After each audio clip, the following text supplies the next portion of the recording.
Bismillahirrahmanirrahim. Assalamualaikum warahmatullahi wabarakatuh. Alhamdulillahi rabbil alamin. Wassalatu wassalamu ala sayyidina Muhammadin wa ala alihi wa sahbihi wa dzurriyyatihi wa ummatihi ila yaumiddin. Wa ba'du. Saudara-saudariku, pernah tahukah Anda bahwa Nabi Zakaria alaihi salam pernah diuji oleh Allah Subhanahu wa taala dengan begitu lama belum mendapati keturunan? Pernah tahukah Anda bahwa istri Nabi Zakaria alaihi salam bahkan divonis secara medis dan tinjauan klinis bahwa beliau tidak akan mungkin mendapati keturunan selain sudah menopause pada saat itu? Pun demikian, secara medis beliau divonis mandul. Pernah tahukah Anda bahwa Allah Subhanahu wa taala kemudian menggugurkan perkiraan-perkiraan medis dan tinjauan klinis yang dimaksudkan dengan menganugerahi Nabi Zakaria alaihissalam seorang anak yang kelak diberi nama bahkan oleh Allah langsung dengan Yahya, dan menjadikan istri beliau yang menurut klinis tadi tidak mungkin mendapati keturunan, namun diberikan dengan izin Allah Subhanahu wa taala kemampuan untuk mengandung. Pernah tahukah Anda bahwa kisah Nabi Zakaria ini dibuka oleh Allah Subhanahu wa taala sebagai pelajaran bagi setiap insan beriman sampai di masa depan yang mengalami peristiwa serupa agar melakukan satu amalan yang dikerjakan oleh Nabi Zakaria alaihissalam. Edisi saat ini, pernah tahukah Anda pertanda akan menggali rahasia di balik kedalaman amalan Nabi Zakaria untuk mendapatkan keturunan sebagai anugerah dari Allah Subhanahu wa taala. Saudara-saudariku, Allah Subhanahu wa taala mengawali firman-Nya untuk bisa memberikan anugerah terindah kepada Nabi Zakaria tadi dengan kalimat yang sangat luar biasa sebagai pelajaran untuk kita semua. Quran surah ke-19 ayat yang kedua. Dzikru rahmati rabbika abdahu Zakaria. Kata Allah di surah ini, surah Maryam, di pembuka ini, aku akan sampaikan, aku akan ingatkan. Ingat, zikir itu adalah segala hal yang mampu mengingatkan kita kepada Allah Subhanahu wa taala, yang mampu mendekatkan kita kepada Allah Subhanahu wa taala. Seakan Allah memberi pesan, dengan informasi yang aku sampaikan ini harus membuat kalian lebih dekat denganku, kata Allah. Harus membuat kalian lebih yakin denganku. Harus membuat kalian lebih sadar bahwa segala hal tidak mungkin terjadi kecuali dengan kuasaku, kata Allah Subhanahu wa ta'ala. Apa yang harus menjadikan kita ingat dan dekat dengan Allah Subhanahu wa ta'ala? Rahmati Rabbik. Kata Allah, rahmat Rabbmu.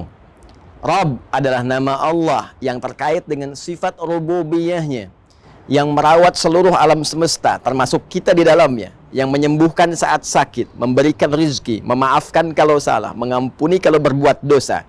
Dan kata Rabb ini dimintakan kepada kita untuk diingat oleh Allah disandingkan dengan kalimat rahmat, bahwa dengan rahmat inilah Allah akan memberikan anugerah yang nyaris tanpa batas dalam kehidupan kita. Rahmat. Ya, dan kaidah rahmat ini ketika disampaikan kepada kita, perhatikan tafsir Quran bil Quran. Quran surah ke-19 ayat kedua ditafsirkan kemudian dengan Quran surah ke-39 ayat 53 tentang luasnya rahmat Allah Subhanahu wa taala. Qul ya ibadiyalladzina asrafu ala anfusihim la taqnatu min rahmatillah.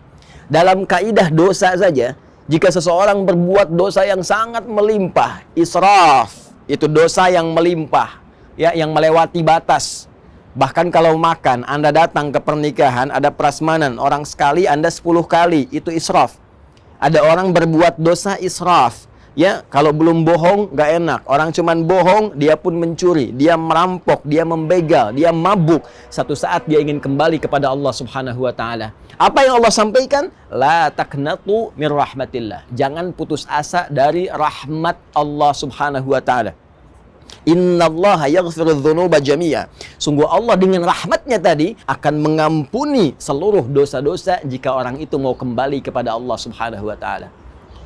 Jadi kaidah rahmat di ayat tadi seakan ingin memberikan gambaran kepada Allah adalah berupa anugerah Allah yang begitu luas sifatnya. Bahkan sampai ke titik pengampunan dosa tanpa batas jika hamba mau kembali kepada Allah Subhanahu wa taala. Terkait dengan kasus Nabi Zakaria alaihi salam, seakan Allah memberikan gambaran kepada kita.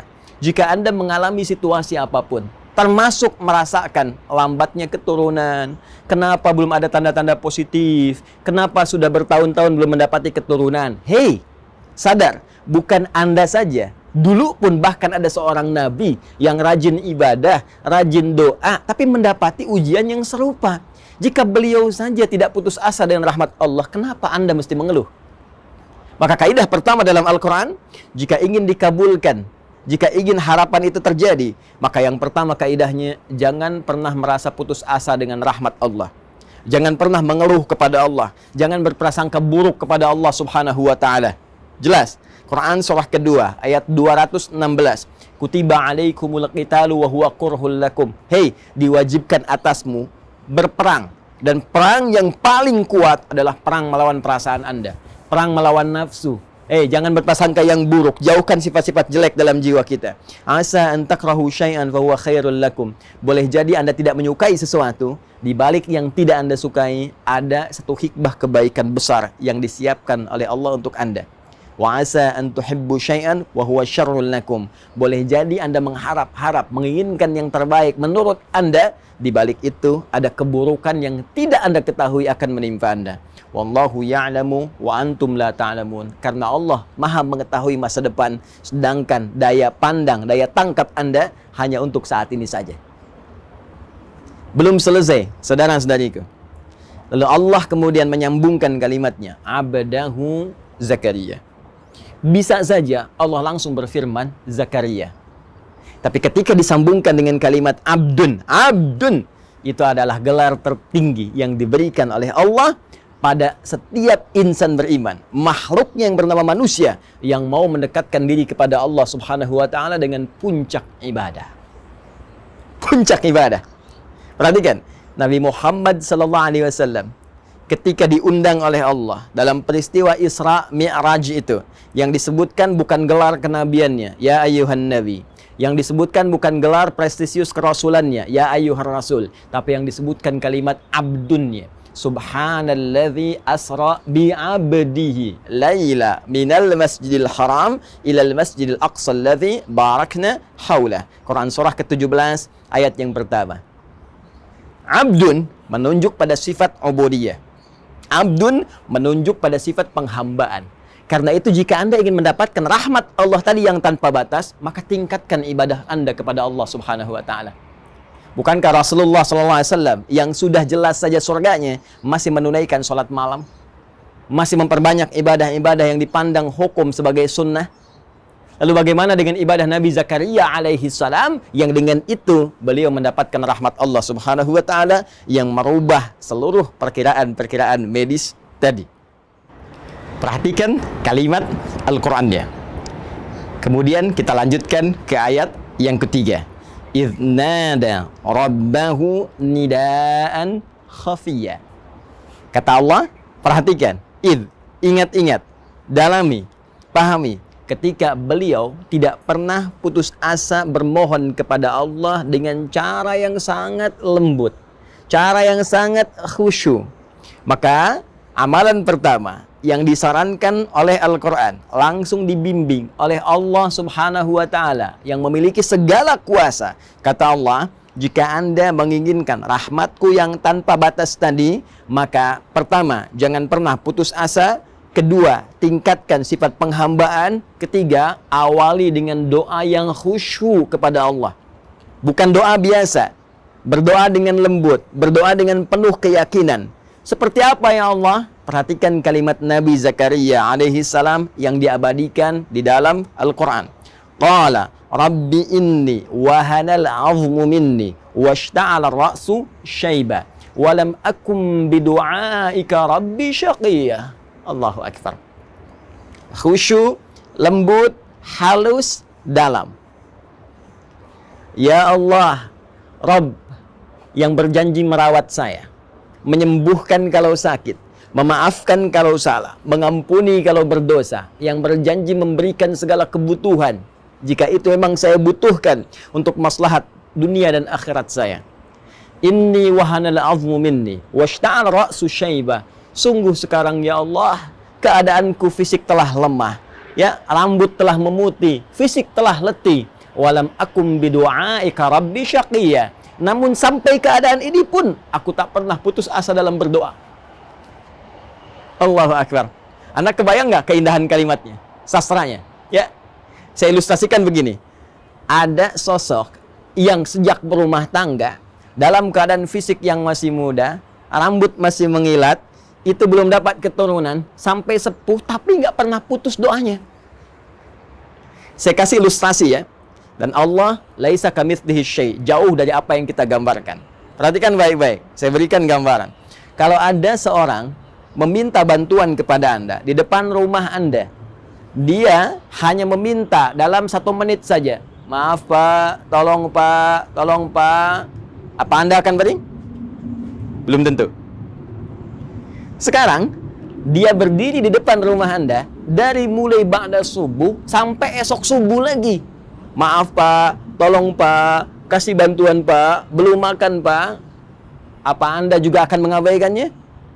Demi Allah saya katakan, jiwa kita sebagai manusia pasti akan terpanggil untuk meresponnya. Jadi kalau manusia saja dengan segala keterbatasannya mau merespon, apalagi Allah yang sangat luas pemberiannya. Jadi cari doa yang dalam. Cari doa dengan bahasa yang menyentuh, ya. Ya Allah, aku telah berusaha seperti apa yang telah Engkau perintahkan, maka mohon kabulkan seperti apa yang telah Engkau janjikan. Jika dengan semua ini belum mampu mengabulkan apa yang telah Engkau kuasakan, ya Allah, maka tunjukkan kepada hamba dengan cara apa lagi hamba mesti berikhtiar kepadamu. Dalam, kan? Dan belum selesai kalimat Al-Qur'annya.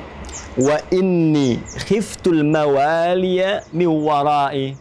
Dan aku khawatir ya Allah, kenapa aku begitu memohon? Aku khawatir kalau perjuanganku untuk ibadah selama ini tidak ada yang meneruskan ya Allah. Aku ingin ada keturunan yang tiap malam bisa melanjutkan tahajudku, yang Senin Kamis bisa berpuasa sunnah melanjutkan kebiasaanku, yang nanti di akhirat bisa membawa kebanggaan memakaikan mahkota ya Allah di kepalaku, yang nanti ketika aku masuk ke alam kubur ada yang memberikan cahaya dengan izinmu dengan amalan-amalan ibadahnya ya Rabbal Alamin. Aku mohon ya Rabb. Wa kanat imraati aqira. Ya Allah, sedangkan mereka semua mengatakan mustahil aku punya keturunan karena istriku divonis secara medis monofos dan mandul. Fahabli min ladunka waliya. Maka aku mohon ya Allah, ketika mereka seluruh hamba mengatakan mustahil, maka anugerahkan darimu saja yang tidak punya batas kemustahilan. Indah doanya, teman-teman sekalian.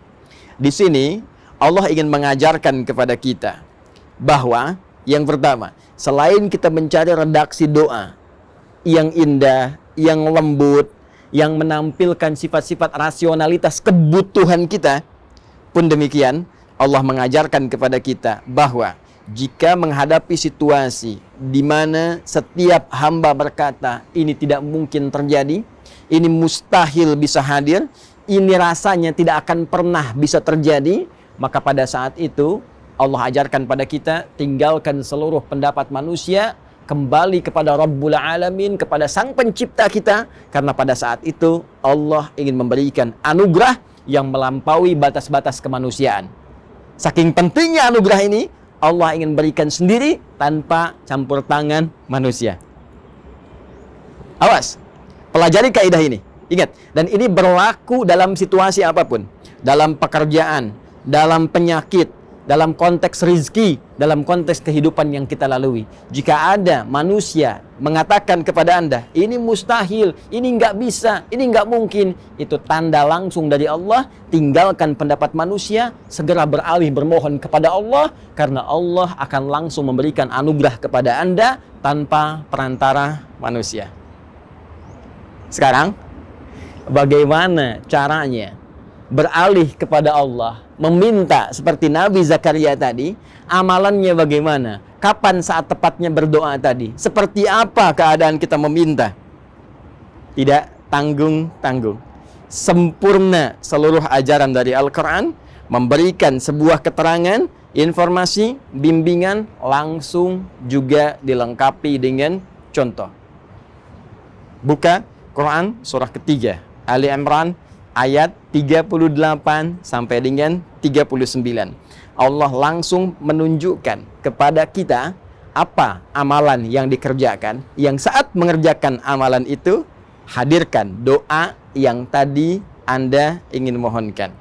Maka Nabi Zakaria alaihissalam menyampaikan permohonan tadi di tempat yang spesial, mihrab. Kemudian berdoa di situ dalam sholatnya. Perhatikan kalimat Al-Qur'annya. Hunalika da'a Zakaria rabbah. Di mihrab itulah Nabi Zakaria kemudian berdoa kepada Allah Rabbnya. Doa yang tadi.